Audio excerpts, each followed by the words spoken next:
My love for her will never fade.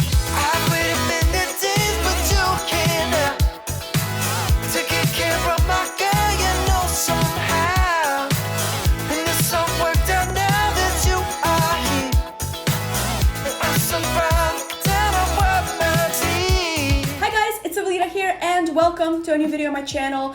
Today I'm gonna teach you how to save some money. In my last video talking about the life of a social media influencer and kind of the truth behind everything, I sort of touched on the whole travel aspect of it and how beautiful it looks and amazing it looks. So today I wanted to kind of give you some practical tips on how to go and travel to Europe for cheap or for as cheap as possible. I also want to say thank you guys so much for all the love and support on my last video. I was so blown away because I was really nervous to upload it. I did not think that anybody was gonna be able to relate or understand, or at least not that many people. So I'm still catching up on all the crazy novels that people wrote. So guys, thank you so much. I love you. I'm so excited to film more.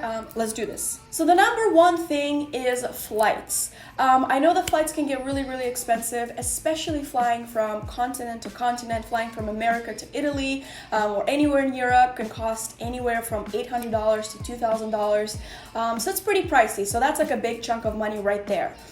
When I went to Italy, I actually used a buddy pass. And now I know that not a lot of people have access to those, but I'm going to explain what they are. So if you know anybody that works for an airline, my friend works for Delta, he was able to give me a buddy pass. So a buddy pass is basically a very cheap flight that a representative that works for an airline can book for you. They usually get like maybe 10 or so buddy passes a year, and they can give them to their friends and family.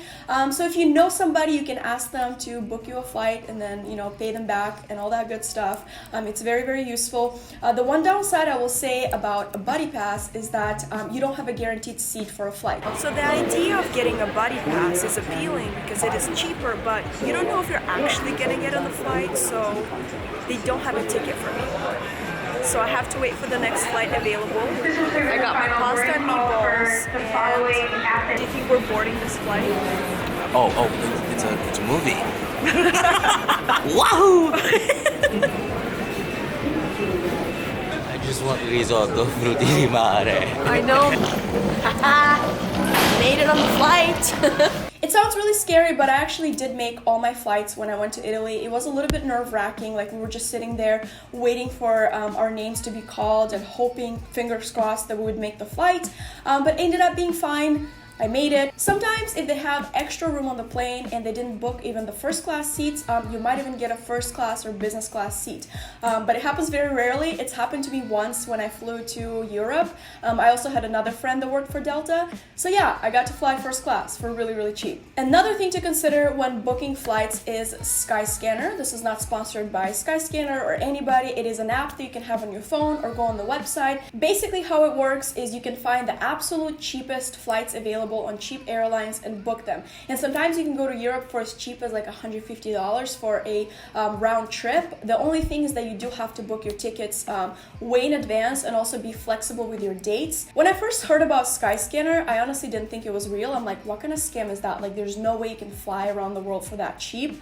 But actually one of my good guy friends traveled all around Europe with Skyscanner. You just kind of have to realize that you're not going to get the best absolute flight possible, but if money is your concern, you can get a super cheap flight, and there's that. Next, since we're on the subject of transportation, when I was in Italy, I did not use Uber. I don't think they have Uber. I did not use taxis, drivers, anything like that. I used trains everywhere.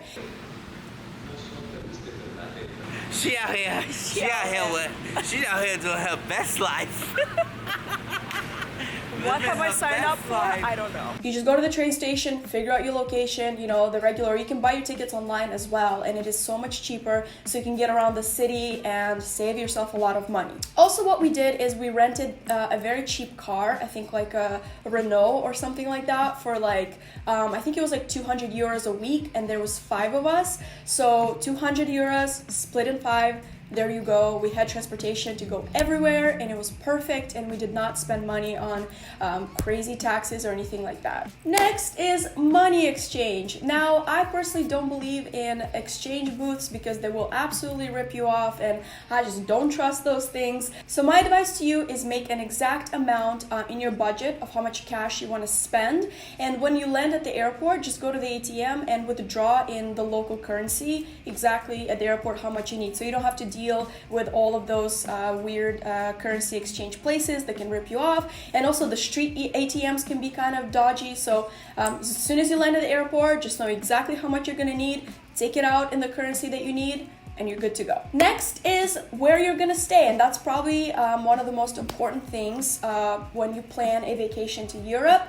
When I went to Italy, it was 5 of us, so we rented out an Airbnb and we split it between the 5 of us. And the best part of it is that it was actually the most beautiful, amazing, gorgeous Airbnb in the center of Naples, and I'm gonna get more into that. So my next tip is don't stay in the busiest, most popular area that all the tourists go, because that's going to be the most expensive, most insane nightmare to book, and it's going to cost you a lot of money. So what exactly am I talking about?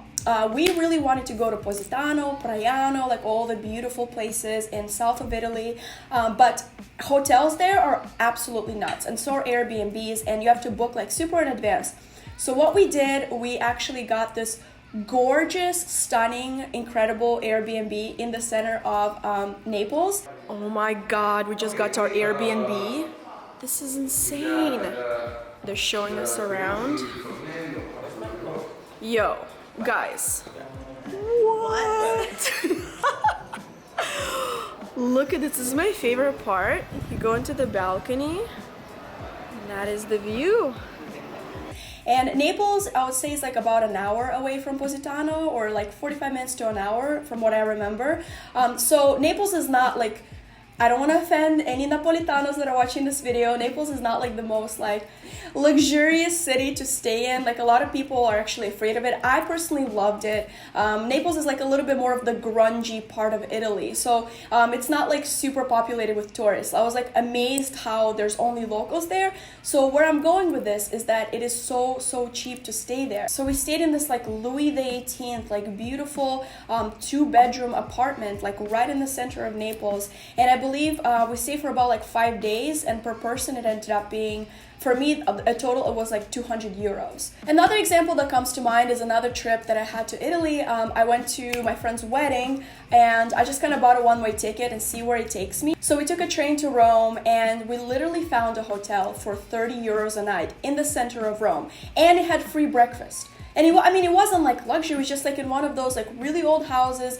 There was like a big metal key. It was pretty safe, it was fine. Like it wasn't anything crazy, but like if you really look, you can find really freaking cheap places that are owned by families. Like they have these apartments that they just rent out to people. So just look around, you might be very surprised, and good luck. Another way to save money is to go and shop at the local market and make your own food. So if you're gonna stay at the Airbnb, or if you're gonna have a little kitchen or a little stove, definitely make your own food. If you must eat at a restaurant, you want to experience the local cuisine, which you should, just research and find like 1 or 2 places and just indulge on your trip. But for your everyday, just make your own food, get some fresh veggies, get some street food too, that's cheap too, especially that street pizza. Mwah. My last tip, which honestly I think is absolutely life-changing, and I didn't know about this until I went to Italy last time. Look for the Airbnb Experiences. So basically what Airbnb Experiences are locals from particular cities offering an experience for people. So there could be like the most bizarre and crazy weird thing, or there can be the exact thing that you're looking for. For example, when you go to Positano, pretty much everyone does it. It's like a custom, like you take a boat from Positano to Capri, to this beautiful, gorgeous island, and it's like the boat is like half a day. It's like a really long boat ride, and usually those boat rides are very expensive. They come with a very hefty price for the tourist price. We found this Airbnb experience of a local guy that owned a boat, and it was a really nice, cute boat. So he was taking people every day from Positano to Capri, and it was for a very, very reasonable price if like he could collect like a group of 10 a day. And it was so much nicer than all of those like weird metal touristy boats. Like, it was actually a really cool experience, and he was a local, so he could tell us like all the cool stuff and show us like all the nice beaches and all that stuff. So that's definitely a way to save money, but also kind of do something a little bit more authentic. Another example, I didn't personally get to do this, but my friends went one of the days. So when you go to Pompeii, they give you like all these tours around Pompeii, and there's an insane amount of tourists, and everything is like super expensive, and you get like the shit tourist experience. But my friends actually found this one Airbnb experience from a guy that was an actual archaeologist. So he had an archaeologist pass. So he would collect, if you could collect like a sufficient group of people, he would just take them right through without a line, and he had a much cheaper price than like the regular tourist tour. So that was really cool. So yeah, anytime you go to Europe or any cool city, definitely check out the Airbnb experiences, because you can save some money and actually have a really cool experience guided by a local. Woo! And these were my tips on how to travel to Europe for cheap, how to save that money, how to get a beautiful vacation for less of a cost. If you guys have any tips yourself, leave them down in the comments below, and please give this video a little like because it does help me out a lot. And on that note, I'm gonna say goodbye. I love you guys. Bye!